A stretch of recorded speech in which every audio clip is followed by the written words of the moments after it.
Okay, so now I wanted to film a book update because I feel like this past year I changed a lot of like the books I was reading from romance to very much like not self-help books, but just very much like life books, like books that talk about life, books that give you perspective on life, books that make you rethink about life and actually make you feel like there's something bigger than what I'm going through right now. Like, I've had a lot of questions about my career and about my life and how I want my life to look like. So these books definitely helped me as I was navigating all of these things and these thoughts that were in my head. It's like I turned 25 and I literally started just questioning my life and what I want my life to look like. So these books definitely helped me get a firm grasp of what I do and don't want for the rest of my life. And yeah, so I guess I can talk about my most recent read. This one was actually a book recommended by my therapist. Thank you, Mickey. It's called No Bad Parts, and it actually, I'm only, I think, like this much in. I'm this much in, and it's been talking a lot about like things that I went through in therapy. My therapist specializes in something called parts to memories, and basically in our therapy sessions, I've been working with parts of myself and seeing like the most important memory or like the first memory that it brings up and talking to my inner self and trying to heal with my inner self about why I feel these things now as a grown adult. So this book has actually like reminded me so much about the things that I have talked about with my therapist in our therapy sessions. And it also has like exercises of talking to the parts of yourself that may be misunderstood, or just the parts of ourselves that we don't want to talk to because they bring up such awful or just like very uncomfortable memories. So I feel like this will help me, especially since my therapist is moving and I don't know what I'll do without her. So this book I'm reading, and it's giving me exercises that I should be doing outside of therapy, but we'll see if I even do them. One of the best reads I had last year, and I will always talk about this, Tuesdays with Morrie. He was diagnosed with ALS, Lou Gehrig's disease, and what happens is that your neurological system basically shuts down system by system. So by the end of it, you can barely walk, you can barely talk, you can barely eat. And it's kind of like a gruesome, slow, painful death. And what happens in this book is a past student of a sociology professor goes every Tuesday, which is called Tuesdays with Morrie. He goes every Tuesday to talk to his professor, and they talk about different topics when it comes to like life. So they talk about money, they talk about life itself, about death, about family, about news, just about anything that Morrie has on his mind as he's, losing himself to this disease. And there were so many like quotes in this that I highlighted because, like I said before, like I've been thinking about all the things that I want my life to look like and the things that I felt like I was prioritizing I shouldn't be, because there's so much more to life than money, the corporate ladder, everything that, an immigrant, not like I'm an immigrant, I'm like a second generation immigrant, but I mean someone who in my family, I'm one of the first to graduate college and have this successful career, successful in quotation marks, successful career in engineering, and I was realizing that like the career wasn't giving me the satisfaction that I wanted it to give me. And so this book came at the best like time, because like nowhere in this did Maury ever talk about his work and how it made him feel. He talked about love and community and friends, and that's what I should be focusing on rather than a corporate job, the corporate ladder. Like, yes, a job is going to help me fund my life, but it shouldn't be my whole life. And I felt like I was using my job to fulfill, I guess, a part of me that needed to feel accomplished. And I did that my whole life, like especially when it came to school and my grades and college, just everything up until I went to my first job. Like all of it was based off of accomplishments, grades, how I felt being valedictorian, all of these things. But at the end of the day, I should have just not cared about, like, not cared about it because it gave me the life that I have now. But I mean, I feel like even if I didn't do any of those things and I actually lived my high school years and the beginning of my 20s to have fun rather than get straight A's and graduate and have a career, I think I would be more, I think I would feel more whole or feel more accomplished in the fact that I did all of the things that, like, you know, a stupid teenager should do, but I didn't do these things. So then now I feel like I regret it. And so I feel like I'm more serious than I should be at times. So one of the quotes that I really liked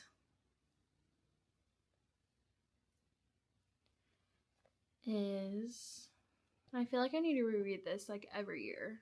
Okay, so he says, look, no matter where you live, the biggest defect we human beings have is our short-sightedness. We don't see what we could be. We should be looking at our potential, stretching ourselves into everything we can become. And for me, like, as someone who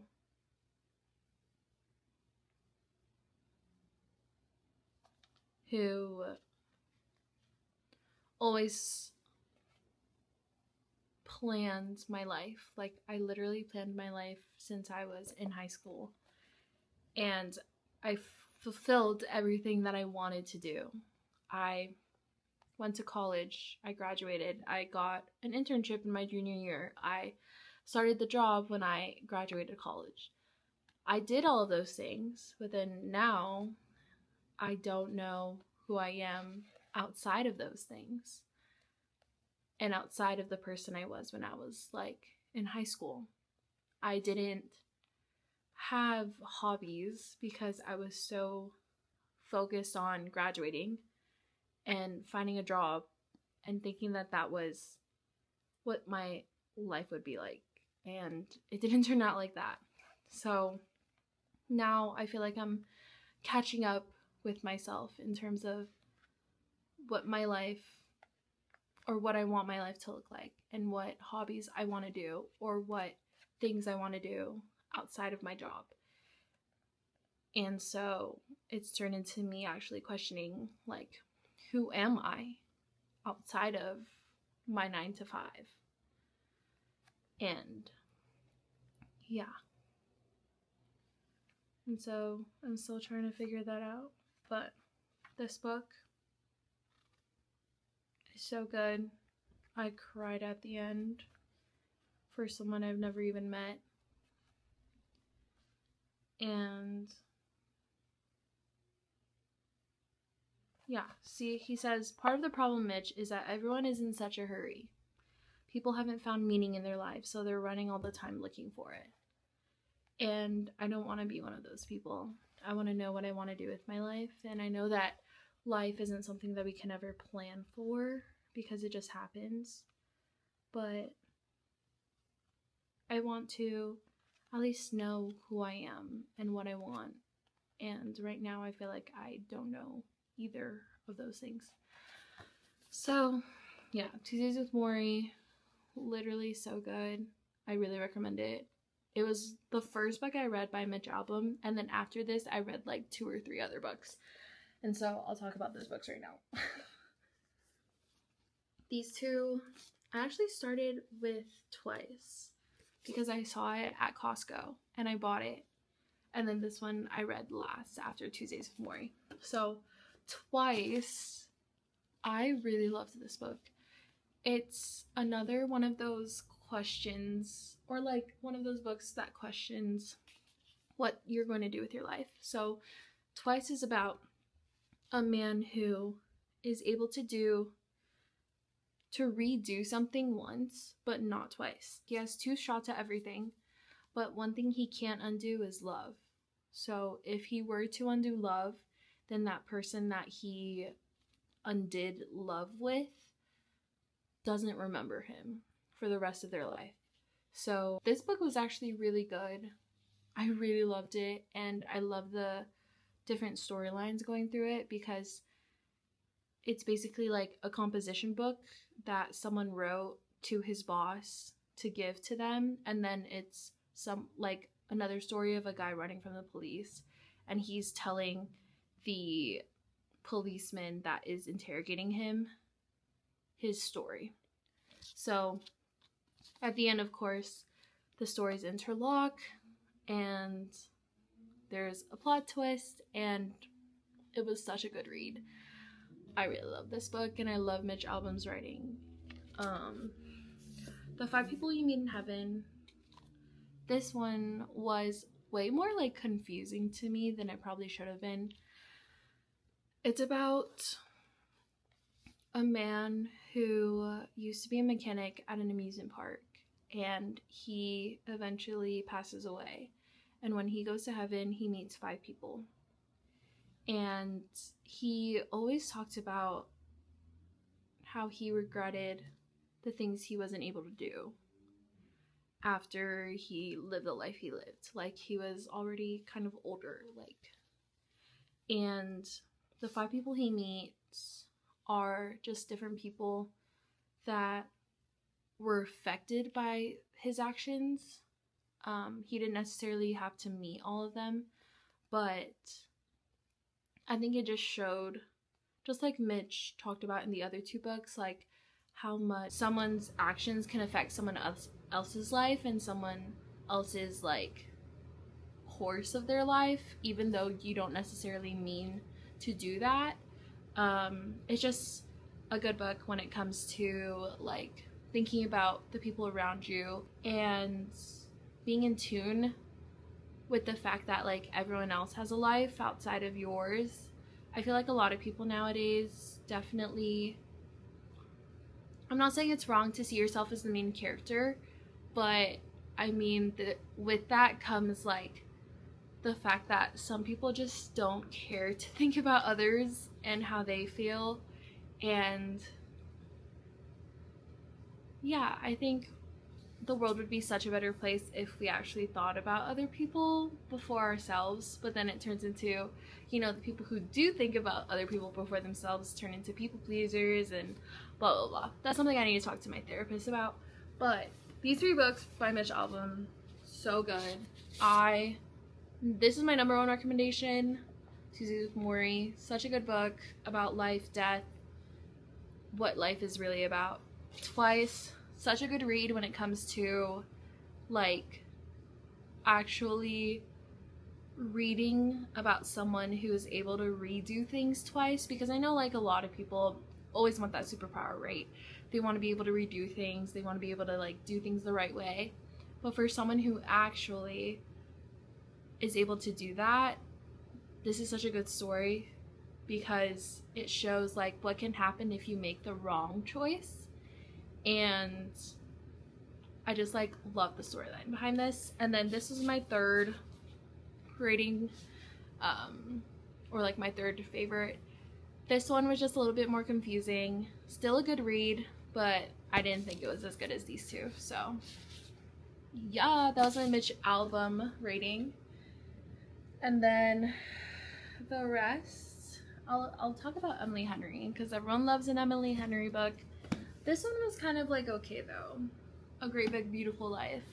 This is a book about two writers who are trying to write a story for someone who went dark after her family, or after her family was just like really famous in the 1900s. And so these two writers are fighting for her to say which one is better, or like who's able to write her autobiography or biography, but they end up falling for each other. This was like one of those books where I felt like it was just like a little bit too slow. Emily Henry has really good books. I liked Book Lovers more than this one, and A Happy Place. Those two were like my top Emily Henry books. This one was still a good read. I still love Emily Henry's writing, but this one was just not one of my favorites from her. She has so many good reads though. These two are by Fredrik Backman, and his storytelling, his writing is super good. This one is called And Every Morning the Way Home Gets Longer and Longer, and this one's My Friends.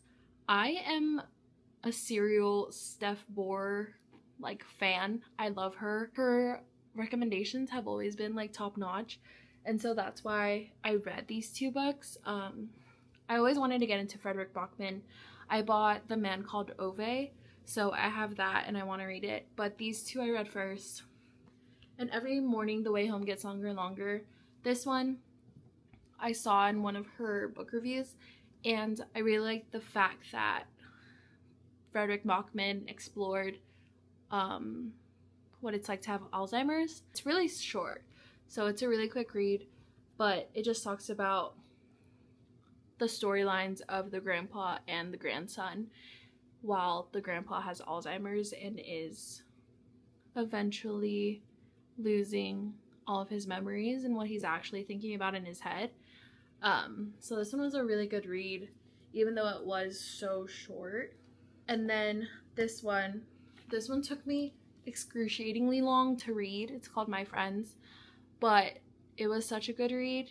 There are moments in the story where I was like thinking about like things that could happen, but then they didn't happen, and it always keeps you like on your toes. This is about an artist who drew one of his like best memories with his friends, and he is about to die, but he finally meets someone who would be, they say, like one of us, like a part of him and his friends.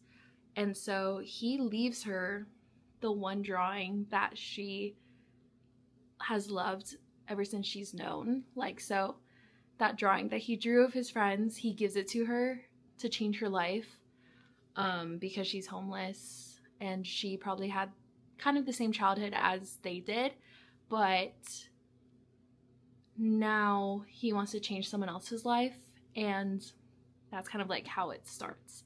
So yes, this one was such a good read. Took me so long, but I feel like it's just because this book has so many different heavy topics through it. You kind of like feel for all of the friends. You see their like family life, their like the situations that they've been through, and so you kind of like have a piece of them in your little heart after reading all of it. But it is such a good read, and Fredrik Backman, he has like a way of writing books that should be turned into movies. Seriously. That was my book review of all of the books I've read like these past 2 years. This is the only book I've read this year, which is so sad. Oh, I guess I'm starting to read this one. So these two have been the only books I've read this year, which is so sad. I think on my bingo card I'm supposed to read 12, but that usually never happens. Thank you for being here, and thanks for listening to me talk about my favorite books and the books I've read these past couple years. And yeah, hope you have a good one. I love you. Bye.